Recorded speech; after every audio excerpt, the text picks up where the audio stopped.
बिस्मिल्लाहिर्रहमानिर्रहीम अस्सलाम वालेकुम वरहमतुल्लाहि वबरकातुहू। बच्चों कैसे हैं आप सब।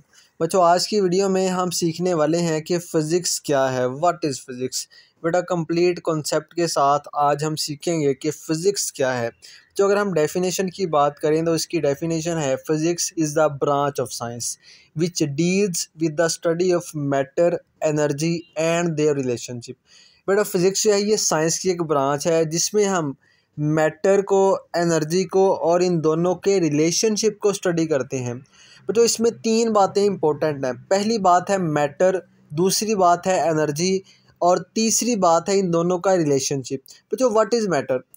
जो अगर हमने चेक करना है कि कोई चीज़ मैटर है या नहीं है तो हमने उसमें दो चीज़ें चेक करनी है। हमने उसमें दो कंडीशन देखनी है, अगर वो दोनों कंडीशन फुलफ़िल करती है तो वो चीज़ मैटर है। बेटा पहली कंडीशन है मैस। अगर किसी चीज़ के पास मैस है तो बच्चों वो चीज़ मैटर है। सेकंड है अगर उसके पास वॉल्यूम है, वो कोई जगह घेरती है तो इट्स मीन वो मैटर है। अगर किसी चीज़ के पास मैस है और उसके पास वॉल्यूम है तो हम कहते हैं बच्चों ये चीज़ें ये क्या है, ये मैटर है हमारे पास।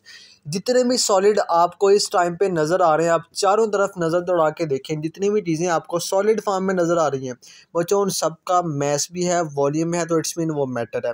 जितने भी लिक्विड्स हैं वो सारे के सारे उनका मैस भी होता है, वॉल्यूम भी होता है, इट्स मीन वो मैटर है।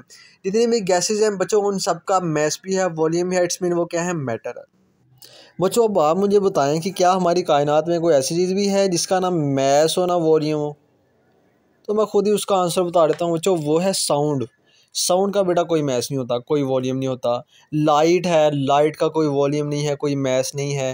हीट है, इसका कोई वॉल्यूम नहीं है, कोई मैस नहीं है। तो बेटा अगर इनका ना मैस है ना वॉल्यूम है तो हम बोलेंगे ये मैटर नहीं है। तो अगर ये मैटर नहीं है तो क्या है, तो हम इनको नाम लेते हैं एनर्जी का। अगर ये मैटर नहीं है तो ये एनर्जी है। तो बेटा हम कायनात में दो चीज़ें, या तो मैटर है या एनर्जी है। तो हम फिज़िक्स में मैटर को भी पढ़ते हैं, एनर्जी को भी पढ़ते हैं। इट्स मीन हम फिज़िक्स में सारी कायनात को डिस्कस कर रहे हैं, इसलिए कहते हैं physics is most fundamental science. Third one है रिलेशनशिप। इसका क्या मतलब है, इसका मतलब है कि हम मैटर को एनर्जी में, एनर्जी को मैटर में चेंज कर सकते हैं।